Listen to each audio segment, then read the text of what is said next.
I don't think we really need to do an intro for this one. You already know the deal. It's part 2 of season 3 of Manifest Explained. Part 1 will be in the description of this and at the end screen of this video. So if you haven't watched that, I don't know why you're watching this one. And if you haven't watched the show, I don't even know why you're on this channel. But major spoiler warnings for the entire series. So part 1 was episodes 1 through 6, and now part 2 is going to be 7 through the finale. And yeah, let's go. Episode 7 starts with Pete, Jason, Corey's bodies being encased just like Kelly's back at Eureka. And now since Pete is dead, the annoying doctor scientist lady tells Ben that he's done being a part of this and Sanvi is gone too.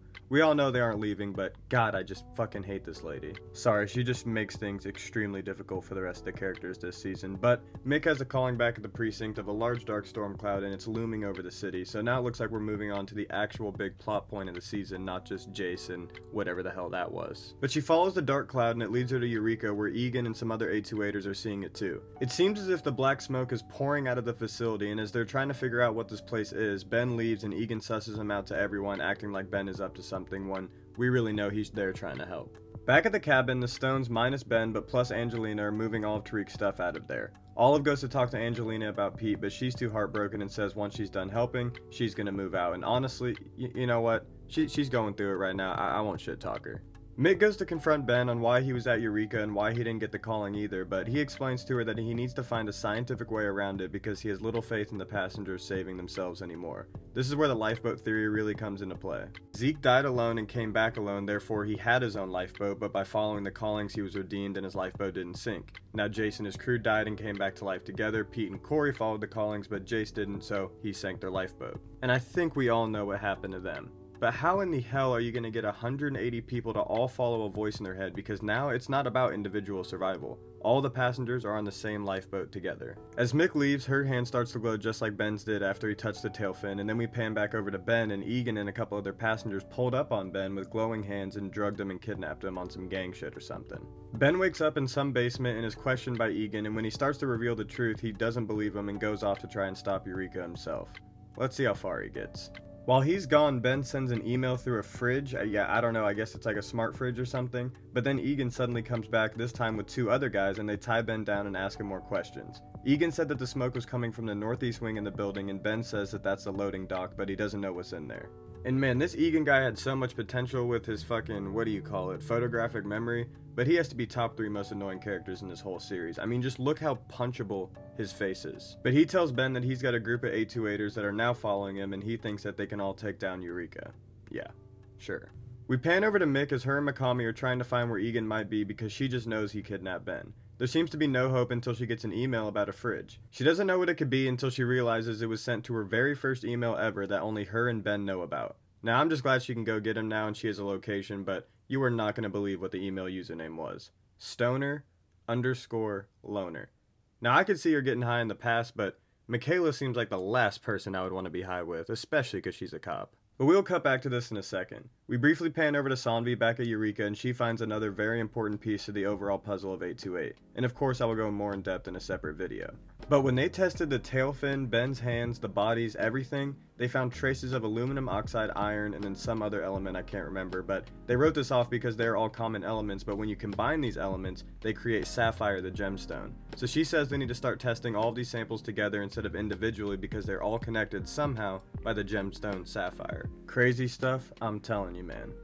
Now I don't need to explain the whole process, but Ben convinces Egan he will help him because Ben is a firm believer in the lifeboat and knows that if Egan fucks up, it's on him too. And right as they're about to start trusting each other, Mick bursts through the door and instantly arrests Egan, but Ben tries to tell her not to and that he's not pressing charges, but Mick still arrests him either way, and now Ben is not fucking with her. Everyone's getting sus of each other, including Egan, and this just cannot be good. Olive convinces Angelina to stay, and this is only important because I really don't like Angelina. She's off for something, man. I just never trusted her. Another, I guess, important thing is Jared goes on a date with the Major's daughter. I'm honestly just trying to skip the drama for the rest of the season, but yeah, they're dating. But more importantly, Ben bails Egan out of jail and says that he needs to reinforce the lifeboat theory on his group of 828ers that's following him, and if he pulls another stunt like this, he will regret it. And goddamn it, I love it when Ben presses people because he can really be a badass sometimes. The episode ends with bitch-ass Dr. Gupta finally realizing Sanvi is right and shows her the new thing that she's going to be testing. As she opens the case, the episode ends before we can see what's inside, but right before, the camera focuses in on what I later found out was the symbol for the Vatican. Just a couple episodes left, and we are about to enter a whole new world. Episode 8 starts in the weirdest way possible with a montage of Ben getting tested with dubstep music playing. I have zero clue who made this decision, but just no. Just no.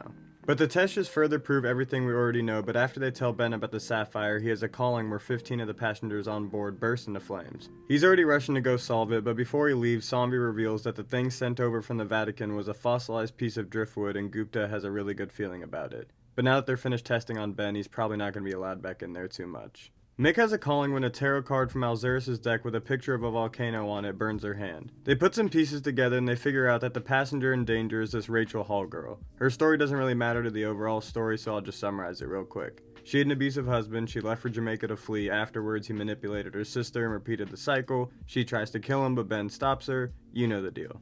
Dr. Gupta looks like she's finally coming around and giving Zombie her respect because she very obviously is the best out of the bunch. But Gupta now believes that this piece of wood is the key to how and why miracles happen because it has the same specific kind of sapphire as the 828ers and such. We are finally getting somewhere, guys. Turns out this wood is 6,000 years old and it... God, I'm such a child, but it's 6,000 years old and it was brought to the surface because of seismic activity. Remember the volcano calling, guys? We've seen it with the tarot card and multiple things so far. Seismic activity. Let's go. And just when you thought it couldn't get any better, they found DNA of a fucking peacock inside of the driftwood, bro. A peacock. And if you don't understand how crazy that is, you simply just have not been watching the show or any of my videos.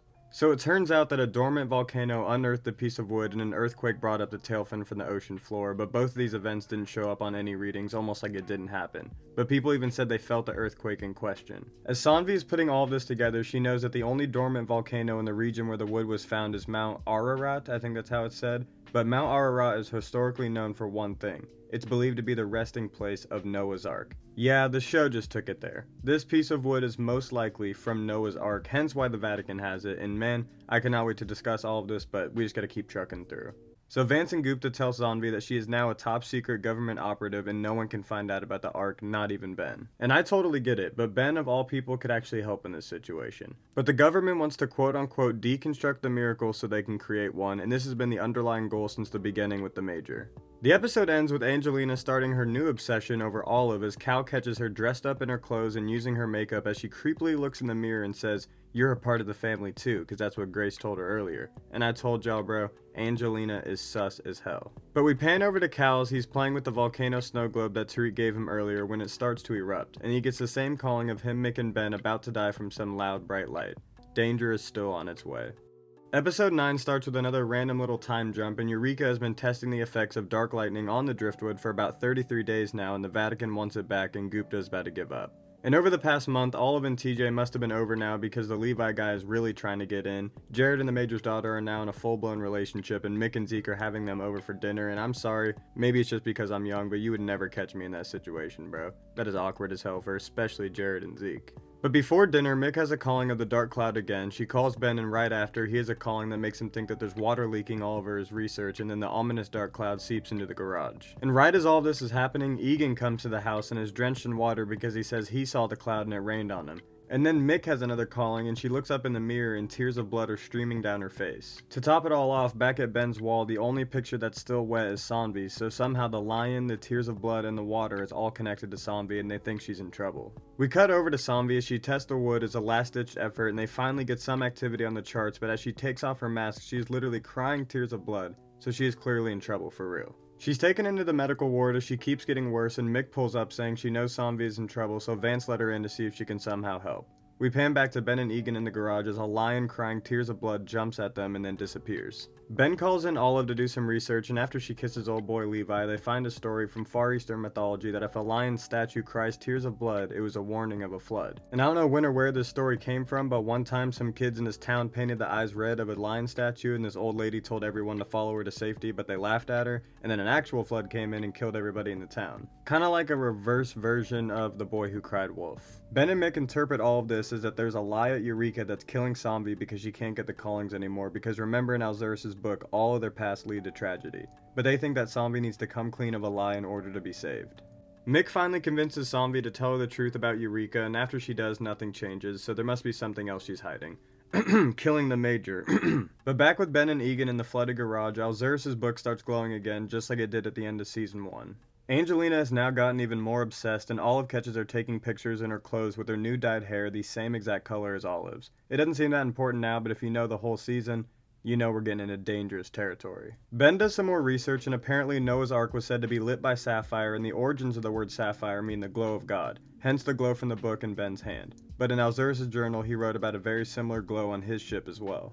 Ben turns back to the page of the book with all the dying passengers on the boat, and Egan points out that one of them looks exactly like Sonvi. If we remember what the book said, it translates to, if you get rid of the callings, you pretty much just die. And on the next page of the book, some of the passengers are drowning in water, and Ben interprets this as in order to keep the ship afloat, those people had to jump. So clearly the metaphorical lifeboat for the 828ers is sinking too, and now those who went against the callings have to jump, or in this case be killed off. And Sonvi put a hole in the boat by experimenting and getting rid of the callings, but we don't want to see her go.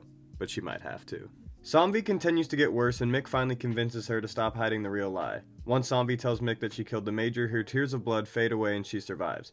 But out of all the people she has to tell, it has to be a cop, of course. But as this happens, all the water from the garage fades away and the calling is solved. Ben seems to have convinced Egan to keep helping him, but he still doesn't trust Ben and steals one of his flash drives. Just fuck this Egan guy, man. And then of course Sonvi has to be prideful and tells Mick that she wants to be turned in for the murder, but even Mick was on the same page as us, bro. Fuck the Major and everything she stands for. We need Sonvi, aka Miss Get Shit Done around here at full strength with us at all times. The episode ends with Beverly saying what Zeke was thinking about Jared, almost like she can feel what he was feeling. It was just some drama about if Mick loved Zeke more than she did Jared. But then back at Ben's office, Angelina pulls up and tries to kiss Levi, and Olive catches her. Yeah, there's no going back on that relationship. But we close out at Eureka, where it turns out when Sonvi did her test on the driftwood, it disappeared for 37 milliseconds and came right back. And at the same exact time, a series of small earthquake tremors were reported right under Eureka, but they were nowhere near any fault lines. Gupta and Vance feel like they are one step closer to harnessing this power. Episode 10 starts off a little calmer with some more filler to let us take a breather, but I'll go over the main points of the first half real quick. So there's an earthquake in New York, which, I don't know if you know geography, but that never happens, but it's at the same time they test a wood again at Eureka.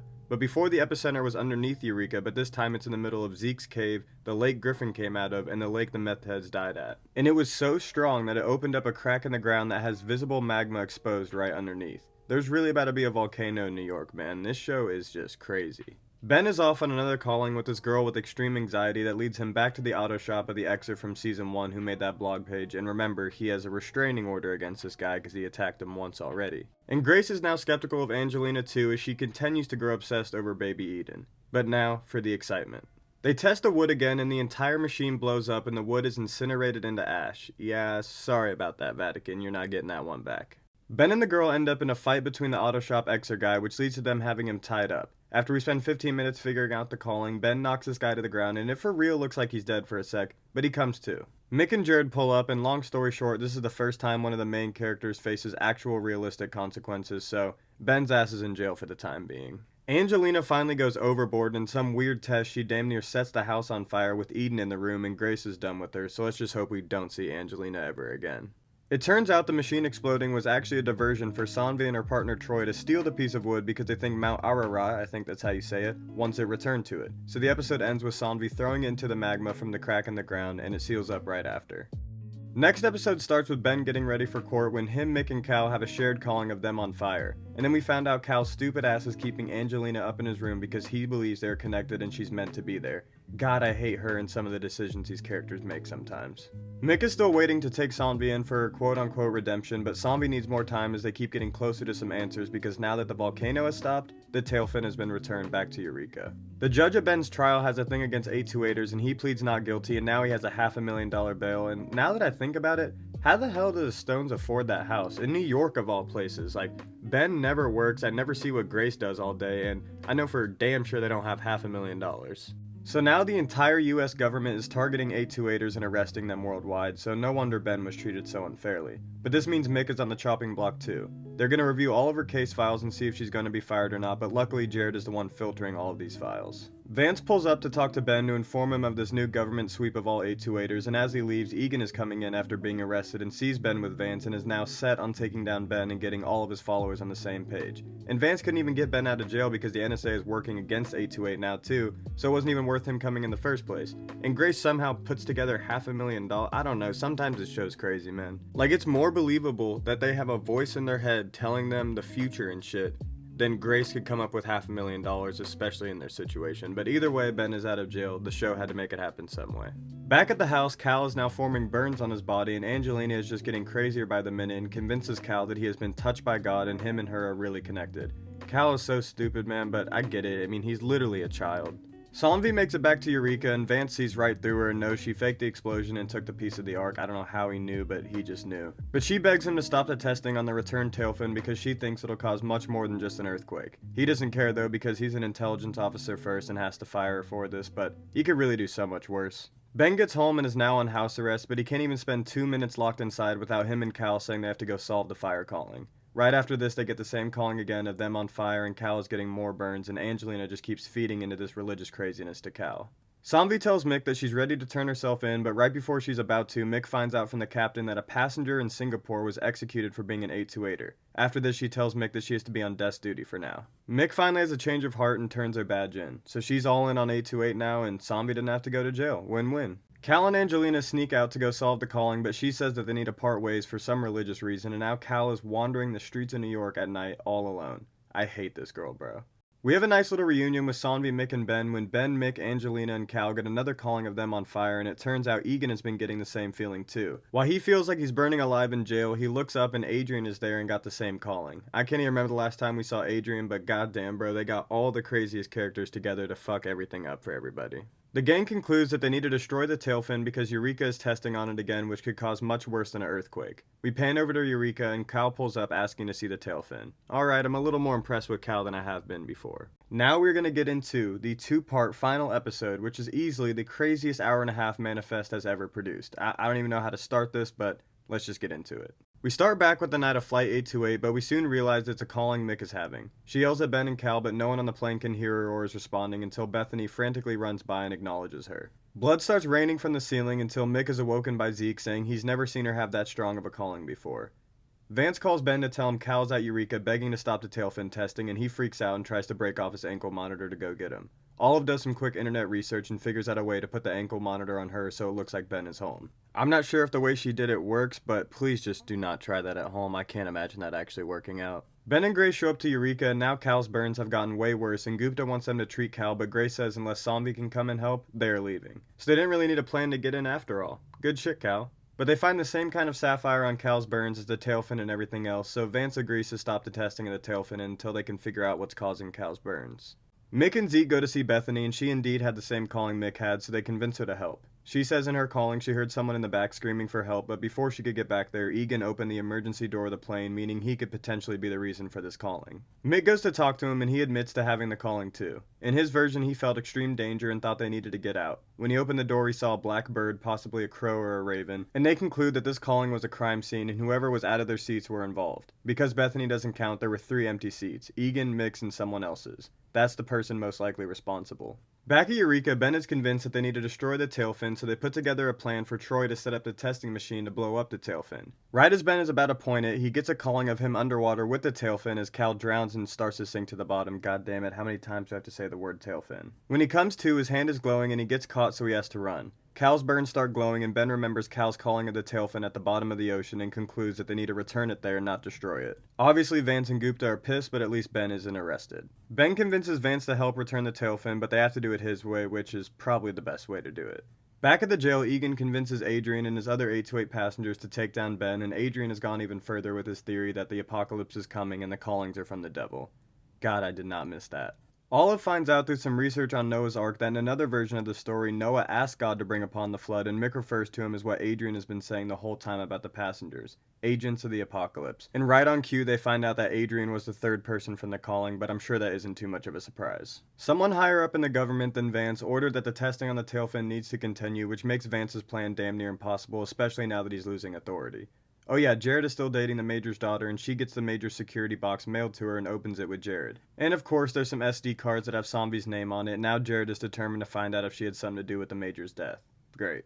Mick has the bloody plane calling again, and this time she finds Adrian and he's bleeding out of his eyes. Since Zeke has the ability to feel exactly what other people are feeling, he grabs Mick's hand and can read Adrian and says that he's filled with guilt and shame. so they think the calling is saying Adrian is responsible for killing someone. We cut back to him and Egan rallying up 828 passengers to take down Ben, and Adrian keeps spewing his religious nonsense because he too believes Noah was an agent of the apocalypse, and now he's claiming Ben is too. We end part 1 with Cal saying he has to show the people at Eureka for them to understand as he proceeds to jump into the room the tailfin is currently being tested in, and as he touches it, he disappears. Part 2 starts with Angelina's crazy ass with the 828 passengers, and her and Adrian's religious gibberish is being multiplied now. Egan and 2 other passengers start setting up a plan that we all know is going to end badly.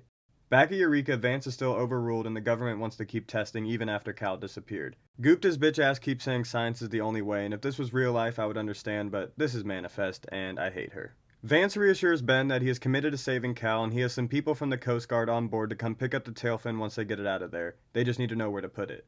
Grace thinks it's in Cal's sketchbook, so she goes back home to get it. Every time the tailfin is tested on, there's another earthquake and signs of electrical storm, so now Ben, Vance, and Zombie have the British guy on their side too. The guy who was testing the earthquakes earlier. One of the passengers gets caught stealing guns, and Mick and McCamey question her to find Adrian and Egan, and they convince her to tell them their location. Grace finds Cal's sketchbook, and there's a bunch of random pages that look like they form a map, so they send it over to Eureka so they can try and find the location until someone from the Pentagon comes in and wants nothing to do with their theories and halts their plan. But they convince her to let them try to find what the pages are saying. Some of them have been drawn over twice, and luckily Olive knows how to recover what's underneath from her time at Ben's office. It reveals that there's a green dragon in the middle of the sky next to some writing in a different language. Gupta freaks out because the word is translated to grandmother, and the dragon is actually a constellation that she used to look at with a telescope to find her dead grandmother because she believed she was in the stars in heaven. She's finally now on the team, kinda. But they now have a location because right where the constellation is over, there's a high-powered electrical storm.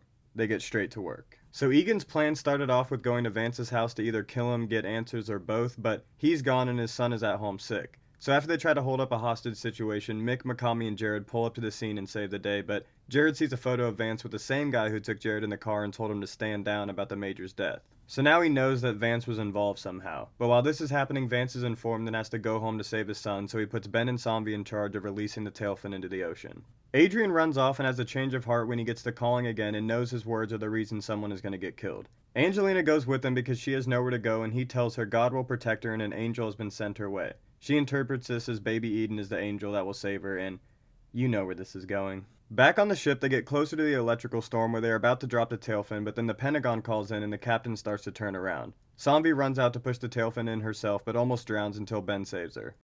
Luckily, the tailfin fell in two and it glows and disappears as Ben swims back to the surface. So it's solved, right? Everything can go back to normal, right? Nah, we know that ain't gonna happen that way. Ben and Zombie are sent to the calling of the plane where it's just Mick there. They see Cal in one of the seats as he's crying, saying, "It's not over, this is the way it has to be."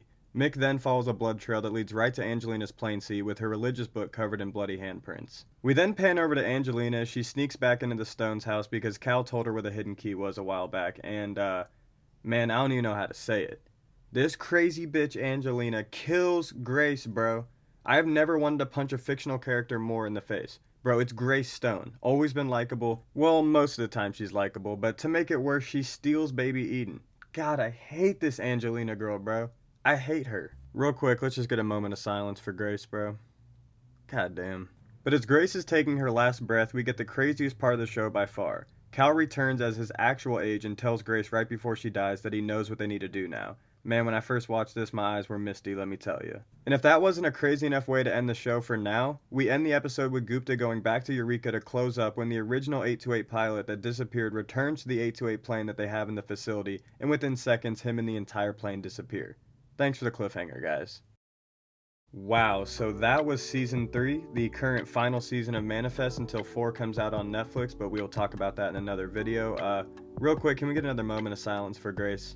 Alright, so I don't really know how to close this video. The tailfin returned to the bottom of the ocean and disappeared. The plane disappeared. Cal is back and is now his actual age. Great casting choice by the directors, by the way. He looks just like how Cal would at 17 or 18. And then Angelina killed Grace and took Eden. So we have so many questions to answer. I mean, we didn't even really get a real answer to any of our previous questions, like where did Cal go, what caused the plane to disappear. I mean literally every question, but I know they made the season with another season after in mind, but for a while it didn't look like we were going to get one. But luckily Netflix picked it up for a 4th season, and I think that's where we're going to get all the answers and close all of these open doors. And I know it's been a while since the season 2 video, but this channel is still in its infancy stages, and I've been more busy than I ever have these past 2 months. And to top it all off, I kept losing my voice as the Midwest winter kept kicking in, and that's the main component of this video besides my script, but because of that I was able to make sure that this script left no stones unturned.